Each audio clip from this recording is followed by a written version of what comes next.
Kekaisaran apa yang pernah berjaya menguasai dunia? Persia, Romawi, Mongol, Ottoman, Inggris. Ya, itu semua benar dan sejarah membuktikannya. Tapi ada satu hal yang terlupakan. Sebuah kerajaan besar yang tidak disangka, tapi ini nyata, ialah Nusantara. Majapahit dan Sriwijaya adalah kedua kerajaan yang pernah menguasai daerah banyak. Tapi ini lebih besar dari itu. Ialah Nusantara Empire atau Kekaisaran Nusantara. Ternyata, kalau berdasar pada penelitian, bangsa Indonesia itu ternyata pernah sangat superior menguasai muka bumi. Di Indonesia, terdapat berbagai macam candi. Terutama di Pulau Jawa, ada bermacam-macam candi yang tersebar, mulai dari Jawa Timur sampai ke ujung barat Pulau Jawa. Namun, ada beberapa kejanggalan yang bisa dilihat dari beberapa candi yang ada di Pulau Jawa. Kejanggalan terlihat dari patung dan relief yang ada. Kalau pengukuran secara tahun oleh arkeolog benar, maka banyak hal yang tidak masuk akal di 3 candi, yaitu Candi Cetoh, Candi Sukuh, dan Candi Penataran. Pada zaman berdirinya Candi Penataran, dapat disimpulkan bahwa telah ada 3 jenis spesies yang sudah mempunyai peradaban, yaitu bangsa manusia, bangsa raksasa, dan bangsa manusia kera yang berdiri tegak. Dalam tata cara kematian, manusia pada zaman dahulu, kalau meninggal akan diperabukan, sehingga kemungkinan besar fosil tidak akan ditemukan. Cara perabukan berbeda-beda ritualnya di berbagai wilayah, dan saat ini ragam cara perabukan masih dapat kita temukan di banyak tempat di berbagai belahan bumi. Jadi dapat kita perkirakan, fosil manusia kera yang berdiri tegak bukanlah bangsa manusia.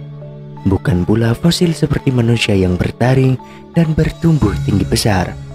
Juga bukan merupakan ras yang menurunkan manusia di zaman sekarang.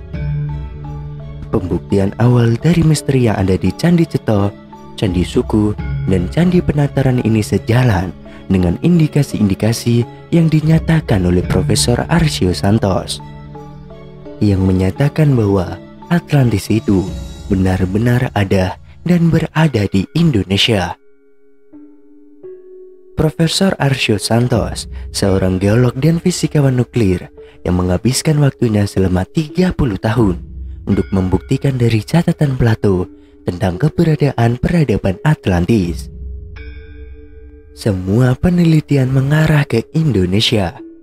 Sebagai anak bangsa, hanya akan tinggal diamkah kita menyikapi hasil penelitian kelas dunia tersebut? Apalagi bukti-bukti empiris yang secara paralel mendukung hasil penelitian tersebut dapat dilihat langsung di Candi Cetoh, Candi Sukuh, dan Candi Penataran. Untuk yang berhubungan dengan sejarah Nusantara, para peneliti berhasil menemukan bahwa sejarah Nusantara tidak sekerdil sejarah yang ditulis oleh buku-buku pelajaran sejarah di sekolah yang resmi atau literasi sejarah yang ada.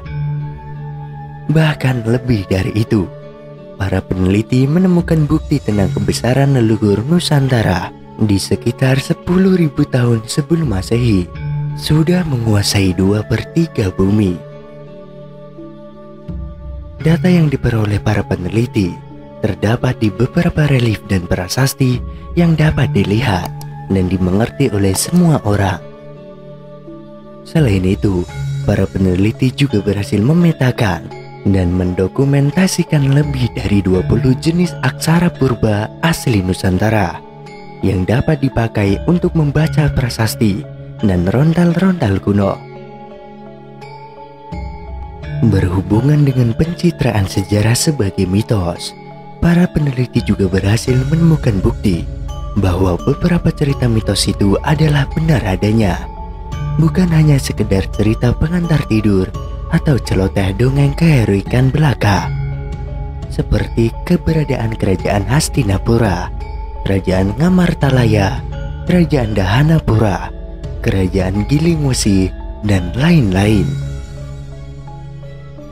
Para peneliti juga berhasil memetakan periodisasi terciptanya bumi sampai ke titik akhir menjadi 3. Yang pertama zaman kali atau zaman besar, dan setiap zaman kali para peneliti membaginya menjadi 7. Selanjutnya zaman kala atau zaman sedang, dan satu kala para peneliti membaginya menjadi 3. Selanjutnya mangsa kala atau zaman kecil, serta berhasil mengurutkan sejarah kerajaan-kerajaan yang ada di Nusantara yang mayoritas kehilangan dari sejarah resminya. Kebesaran Nusantara di masa lalu sangat erat kaitannya dengan kebesaran tradisi yang pernah ada di Nusantara. Namun sayangnya, kebesaran tradisi kita itu telah dihilangkan dengan masuknya ajaran-ajaran baru.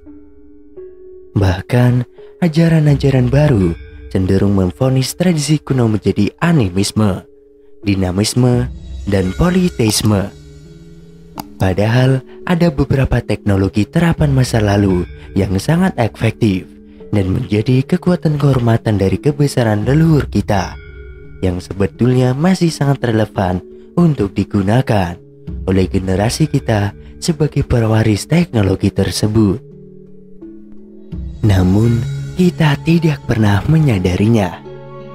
Sebagai contoh, dalam kitab Nagara Kartagama terdapat aturan bahwa setiap adipati harus menghadap ke pusat kerajaan atau kerajaan induk setiap 35 hari sekali. Diandaikan bila hal itu terjadi di era kerajaan Majapahit, adipati dari Kadipaten Magda atau sekarang Bandung untuk mencapai ke Trowulan pasti butuh waktu lebih dari 2 minggu, karena pada masa itu belum ada jalan raya dan mayoritas daerah sepanjang perjalanan masih berupa hutan belantara. Juga belum terdapat sarana transportasi modern seperti saat sekarang ini. Belum lagi para adipati yang memerintah di luar Pulau Jawa seperti adipati dari Kadipaten Tamgaram atau sekarang Lampung, atau adipati dari Kadipaten Madagaskar dekat benua Afrika. Bagaimanakah dan apakah sarana transportasi mereka untuk menghadiri Pisauan Agung setiap 35 hari sekali itu? Maka para peneliti pun kemudian sadar bahwa ada tekanan dari beberapa negara asing yang mendorong supaya kita melupakan dan menyepelekan tradisi asli kita. Karena hanya dengan tradisi warisan leluhur, maka kita bisa bangkit dari keterpurukan.